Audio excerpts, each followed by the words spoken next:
तो मैंने आपको पहले भी बताया था सिंटेक्स में कि सीएसएस सेलेक्टर कैसे लिखा जाता है। बट सीएसएस सेलेक्टर एक्चुअल में होता क्या है, तो जब हम लोग एचटीएमएल को स्टाइल कर रहे होते हैं तो हमें एलिमेंट को स्टाइल करते हैं, पर्टिकुलर एलिमेंट। एचटीएमएल में हम लोग क्या करते हैं, एलिमेंट को लिखते हैं, और सीएसएस में क्या करते हैं, हर एक एलिमेंट को अलग अलग स्टाइल करते हैं, अलग अलग तरीके से। तो एचटीएमएल ये कैसे जानेगा कि कौन से एलिमेंट को आप क्या स्टाइल कर रहे हो, तो उसके लिए हमें वो एलिमेंट को सेलेक्ट करना होता है। और सीएसएस में जिस तरीके से आप सेलेक्ट करते हो उसको, उस सिंटेक्स को बोलते हैं सेलेक्टर। तो सेलेक्टर जो होता है वो बहुत टाइप का होता है सीएसएस में, बट जो मेनली 3 सेलेक्टर है जो सबसे ज्यादा यूज होता है, और अभी जब आप स्टार्ट करते हो तो यही 3 मेन होता है, ठीक है। क्योंकि अभी अगर मैं पूरा का पूरा अगर सेलेक्टर आपको समझाऊंगा तो आप कंफ्यूज हो जाओगे, क्योंकि अब तक आपने पूरा सीएसएस देखा ही नहीं है। तो उससे बेटर ये होगा कि मैं पहले आपको जो मेन 3 बेस सेलेक्टर्स है वो बताता हूँ। उसके बाद जब मैं सीएसएस ऑलमोस्ट कंप्लीट कर दूंगा, बहुत सारी प्रॉपर्टीज इसके बता दूंगा, तो एक और हम लोग पार्ट बनाएंगे जिसमें पूरा का पूरा एडवांस सीएसएस सेलेक्टर देख लेंगे। तो जो मैंने अभी आपको बताया कि यहाँ पे हम लोग 3 ही सेलेक्टर, बेस सेलेक्टर यूज करने वाले हैं। तो पहला होता है एलिमेंट सेलेक्टर, जो कि मैंने ऑलमोस्ट आपको दिखा दिया है। दूसरा होता है आपका आईडी, आईडी सेलेक्टर।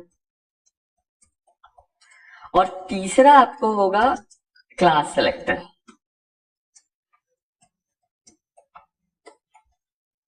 ठीक है, तो ये 3 सेलेक्टर्स हैं जो बेस है सीएसएस में, एलिमेंट सेलेक्टर, आईडी सेलेक्टर और क्लास सेलेक्टर। तो एक एक करके हम लोग इसको देखते हैं कि क्या है। तो आप अभी तक देखो, हमारे पास एक एचटीएमएल फाइल है जिसमें अब तक मैंने कुछ भी नहीं लिखा है, और एक सीएसएस फाइल है, उसको हमने यहाँ पे लिंक किया हुआ है। ठीक है, तो जो भी हम यहाँ पे लिखेंगे style.css में, वो इस एचटीएमएल को स्टाइल करेगा, और उसका हम लोग आउटपुट यहाँ पे देख लेंगे ब्राउजर पे। ठीक है, तो फिर तो इससे पहले कि मैं स्टाइल वगैरह स्टार्ट करूं लिखना, यहाँ पे हम लोग क्या करते हैं कि मैं आपको समझाने के लिए 5 पैराग्राफ टैग बना लेता हूँ। ठीक है, तो मैं एक काम करता हूँ, शॉर्टकट करता हूँ और 5 बना लेते हैं। तो इसमें इसका नाम लग दो पैराग्राफ 1, पैराग्राफ 2,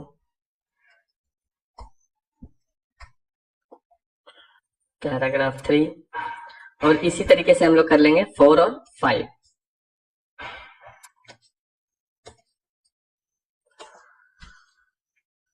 तो अब अगर हम लोग ब्राउजर पे जाएं और रिफ्रेश करें तो आप देखोगे पैराग्राफ 1, 2, 3, 4, 5 आ गया।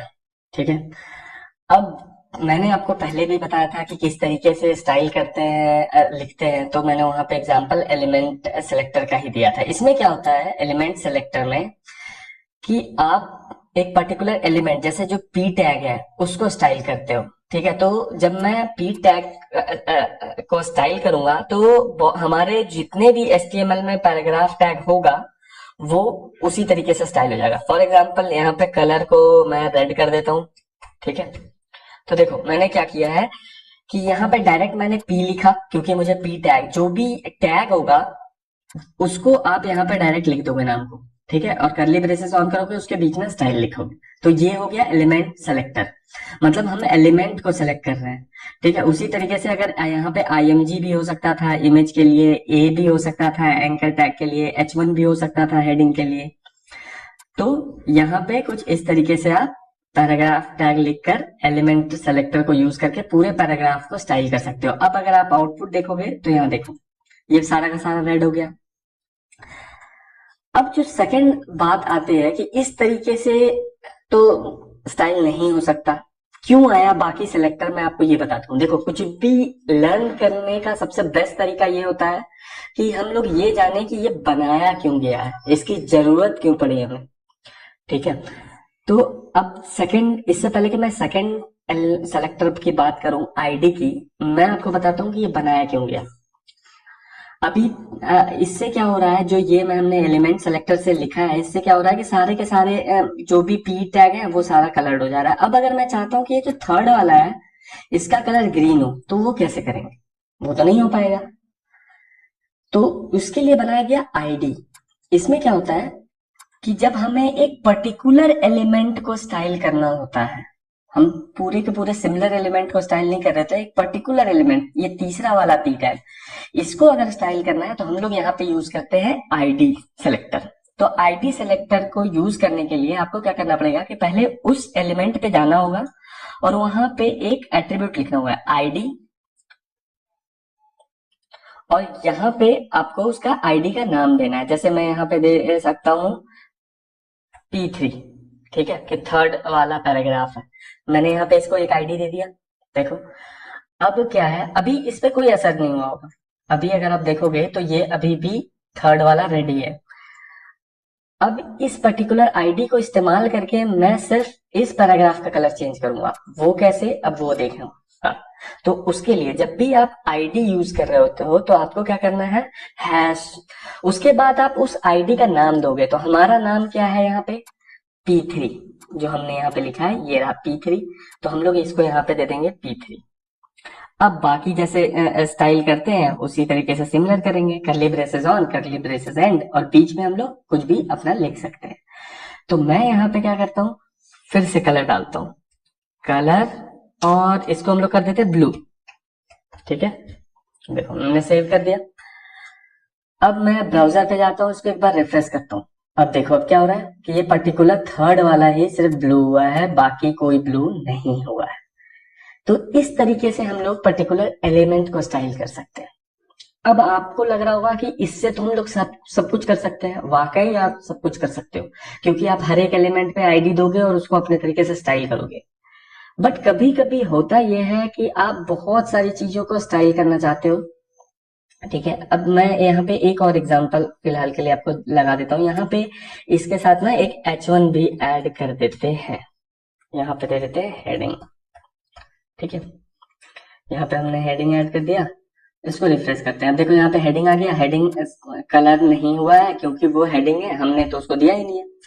अब क्वेश्चन ये आता है कि कर तो हम सब में सकते हैं, ऐसे आईडी हर एक में लगा दे, H1 P1 P2 P3 P4 P5 ऐसे करके कुछ भी नाम तो कुछ भी आप दे सकते हो आईडी का, कोई फर्क नहीं पड़ता। बट कितना लिखोगे आप। कभी कभी जब आप वेब पेज बनाते हो तो आप देखते हो कि बहुत सारी, जैसे एक बटन बनाया, ठीक है, मान लो एक बटन बनाते हो आप, तो क्या होता है उसका स्टाइल सिमिलर होता है पूरे वेबसाइट पे। आपके वेबसाइट में बहुत सारे ऐसे एलिमेंट है जो बार बार यूज होता है और जिसका स्टाइल सेम होता है, तो उस पे आप आईडी बार बार देके बार बार लिखोगे, तो जब आपको चेंज करना होगा तो हर बार जाके उतनी जगह पे चेंज करोगे आप।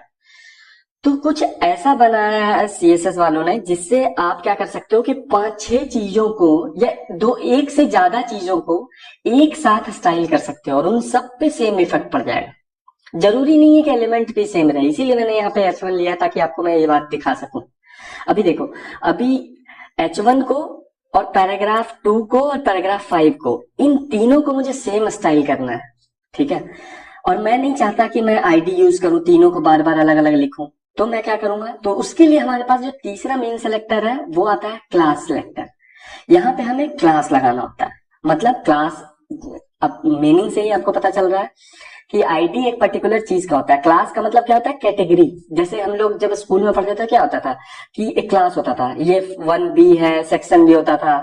जैसे ही हम क्लास बोलेंगे हमारे बारे में लोगों को कुछ तो पता चल जाएगा कि हाँ ये कौन सा कोर्स पढ़ता है, तो वो जो भी सेम कोर्स पढ़ने वाले हैं वो एक ही में रहते थे। तो उसी तरीके से यहाँ पे है कि सेम स्टाइल लेने वाले एक क्लास में डाल देते हैं उसको हम लोग। तो यहाँ पे हम लोग जैसे हमने आईडी डिक्लेयर किया, सेम उसी तरीके से क्लास डिक्लेयर करेंगे। तो जहां जहां पे हमें यूज करना है वहां पे क्लास एट्रीब्यूट ऑन करेंगे और उसका सिमिलर नाम रखेंगे। तो मान लो कि मुझे इसको करना है ब्राउन, हाँ आप ब्राउन कर लो या ग्रीन कर लेते हैं, चलो ठीक है। तो इस H1 में हम लोग एक क्लास ऐड करेंगे, क्लास लिखा, ऑन किया। अब इसका एक नाम देख, तो नाम हम कर लेते हैं ग्रीन, ठीक है, ग्रीन टेक्स्ट, हमने इसका नाम रख दिया ग्रीन टेक्स्ट। देखो ना, प्रोग्रामिंग जब भी करो आप तो नेमिंग आपका ऐसा होना चाहिए कि देखते के साथ पता चल जाए कि क्या है। आप यहाँ पे XYZ भी कर सकते हो, उससे क्या होगा, कोई फर्क नहीं पड़ा, काम पे कोई फर्क नहीं पड़ेगा। बट जब दोबारा आओगे आप या कोई और आएगा तो समझ में नहीं आएगा कि ये क्यों लिखा है। लेकिन अगर आपने ये क्लास ग्रीन टेक्स्ट लिखा है तो इसको देख के समझ में आ जाएगा कि अच्छा ये टेक्स्ट को ग्रीन करने के लिए आपने लिखा था। तो ये चीज को बहुत ज्यादा मायने रखना है आपको कि मीनिंगफुल नेम देना है जिससे आप समझ सको कि हम कर क्या रहे हैं। ठीक है, ज्यादा लंबा भी नहीं करना है बट मीनिंगफुल देने की कोशिश करना है। तो अब देखो हमने क्लास लिख दिया। अब लेकिन हमें करना तो था इस P2 को भी और P5 को, तो इन दोनों में भी सेम क्लास ऐड कर देते। तो कुछ नहीं करना है, इसको कॉपी किया और P2 में भी पेस्ट कर देते हैं और P5 में भी पेस्ट कर देते हैं। और अब यहाँ पे CSS में जाते हैं और यहाँ पे हम लोग क्लास सेलेक्टर लिखेंगे। तो क्लास सेलेक्टर लिखने के लिए देख आईडी में आपने देखा होगा हैश या पाउंड का यूज किया था हमने, लेकिन यहाँ पे हम लोग क्या यूज करेंगे, डॉट। क्लास को सेलेक्ट करने के लिए हम लोग डॉट यूज करते हैं। और उसके बाद हमारा नाम क्या था, ग्रीन टेक्स्ट, ग्रीन टेक्स्ट, ठीक है। कर्ली ब्रेसेस ऑन ऑफ किया और इसके बीच में हम लोग लिख देते हैं कलर ग्रीन, ठीक है। इसको सेव कर देते हैं। अब हम लोग ब्राउजर पे आते हैं और यहाँ पे रिफ्रेश करते हैं तो आप देखो ये तीन चीजें ग्रीन हो गई, हेडिंग, पैराग्राफ 2, पैराग्राफ 5, ये क्या हो गया, ग्रीन हो गया। अब एक क्वेश्चन और आपके दिमाग में आना चाहिए कि क्या हम आईडी और सेलेक्टर एक साथ यूज कर सकते हैं? बिल्कुल यूज कर सकते हो आप चाहो तो यहाँ पे एक आईडी भी दे सकते हो, आईडी इक्वल टू यहाँ पे दे दो h, ठीक है, मतलब हेडिंग है, ठीक है। तो हमने एक आईडी भी दे दी इसको। अब इस आईडी पे h पे हम लोग यहाँ पे सिर्फ उसी तरीके से पाउंड यूज या हैश लिखेंगे, h लिखेंगे और इसको सिलेक्ट किया और यहाँ पे हम लोग अब की बार फॉन्ट साइज इंक्रीज कर देते हैं। तो फॉन्ट साइज इंक्रीज करके हम लोग कर देते हैं 50 पिक्सल, ठीक है। इसको सेव किया। अब आप देखो अब क्या होगा कि ये जो h1 है वो कलर क्लास से लेगा और फॉन्ट साइज आईडी से लेगा, ठीक है। अब आप देखो मैं इसको रिफ्रेश करता हूं, अब ये देखो ये बड़ा हो गया, कलर ये ले रहा है क्लास से और आईडी से ले रहा है फॉन्ट। तो उसी तरीके से आप लोग हर एक में यूज कर सकते हो, आईडी और क्लास अलग अलग। अब बात सेकंड चीज ये आती है कि आईडी हमेशा एक एलिमेंट के लिए एक ही होगा और वो उस HTML में दोबारा रिपीट नहीं होगा। मतलब आप एक एलिमेंट को एक ही आईडी दे सकते हो और एक आईडी का नाम पूरे उस पेज में सिर्फ एक बार यूज कर सकते हो। बट क्लास के साथ ऐसा नहीं है, आप क्लास बार बार यूज कर सकते हो। और यहाँ पे जहां पे आपने ग्रीन टेक्स्ट किया है ना, इसको आप यहाँ पे कुछ और भी कर सकते हो। फॉर एग्जाम्पल मैं यहाँ कर देता हूँ बोल्ड, बोल्ड एच, ठीक है। बोल्ड एच क्या, वैसे H1 ऑलरेडी बोल्ड होता है तो इसका कोई मायने नहीं रखता, बट मैं यहाँ पे कुछ और आपको करके दिखाता हूँ, यहाँ पे अंडरलाइन करके दिखाता हूँ, राइट, अंडरलाइन एच, ठीक है। मैंने इसको सेव कर दिया। तो अब देखो अब मैंने दो क्लास यूज कर लिया है, तो 2 या 3 या 5 जितने मर्जी आप क्लास एक एलिमेंट में यूज कर सकते हो स्पेस देकर। ये जो स्पेस है यही डिफ्रेंशिएट करता है कि अगला क्लास स्टार्ट हो गया। तो हमने क्या किया है, H1 को 2 क्लास और एक आईडी दिया हुआ है।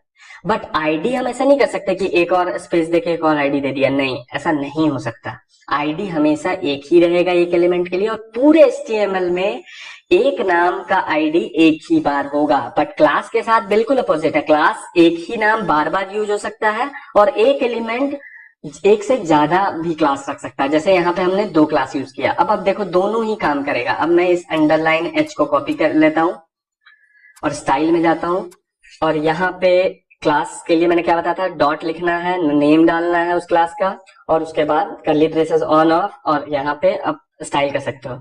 अभी जो मैं स्टाइल लिख रहा हूँ ये मैं आपको बताऊंगा, तो इस पे आप स्ट्रेस मत डालो, आप बस अभी सेलेक्टर देखो। तो स्टाइल, अंडरलाइन स्टाइल करने के लिए हमारे पास एक और CSS होता है, उसको बोलते हैं टेक्स्ट डेकोरेशन अंडरलाइन, ठीक है।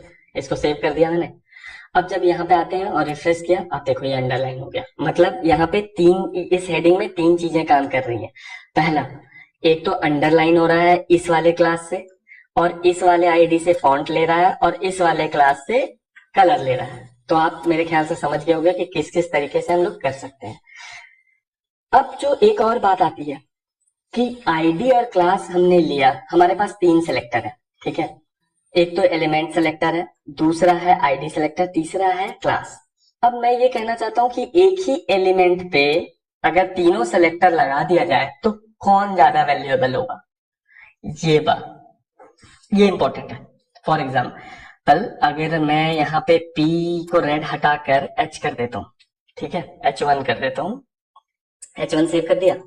अब इस देखो, अब इस H1 पे एक एलिमेंट सेलेक्टर भी लगा हुआ है, एक आईडी सेलेक्टर भी लगा हुआ है और दो क्लास सेलेक्टर भी लगा हुआ है। मतलब एक ही रख लेते हैं अभी फिलहाल के लिए। मैं काम करता हूँ, इसको हटाता हूँ ताकि आपको कंफ्यूजन ना हो।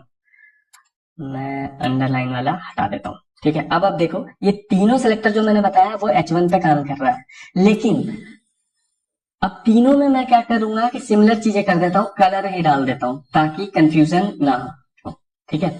ये P3 हटा देता हूँ मैं यहां से। अब ये देखो, मैंने सेव कर दिया। अब यहाँ पे कलर डाल देते हैं हम लोग, यहाँ पे ब्लू।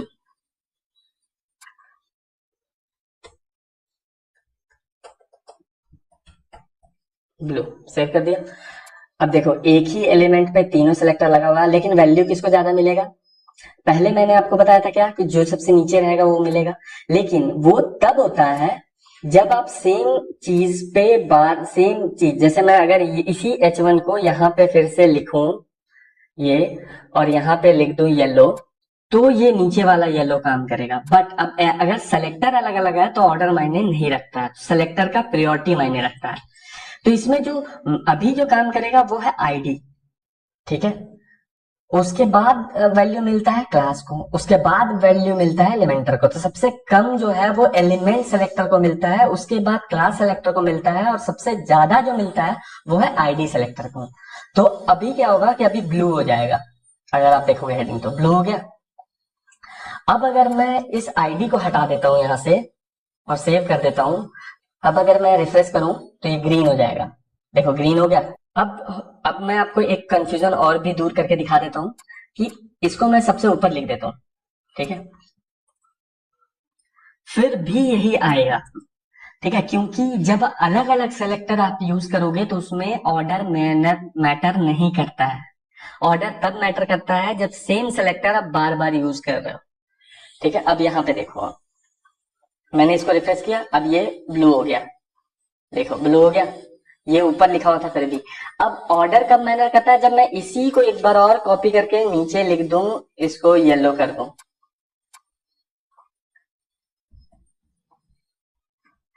अब देखो, अब क्या होगा, येलो हो जाएगा। क्यों?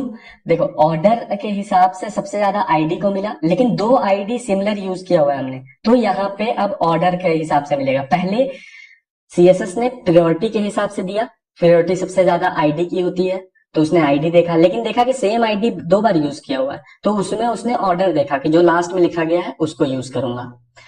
तो यहाँ पे ये चीज बिल्कुल अपने दिमाग में बैठा लो, ये एरर बार बार आता है। हम लोग क्या करते हैं कि आईडी में भी स्टाइल कर देते हैं और क्लास में भी कर देते हैं, बट बाद में देख रहे होते हैं, स्ट्रगल कर रहे होते हैं कि यार ये ले नहीं रहा, स्टाइल क्या हो गया, मेरा स्टाइल काम क्यों नहीं कर रहा। तो वहां पे देखने वाली बात ये होती है कि आप याद रखना कि सबसे ज्यादा आपको वैल्यू मिलेगा आईडी को, उसके बाद मिलेगा क्लास को, उसके बाद जाकर मिलेगा एलिमेंट सेलेक्टर को।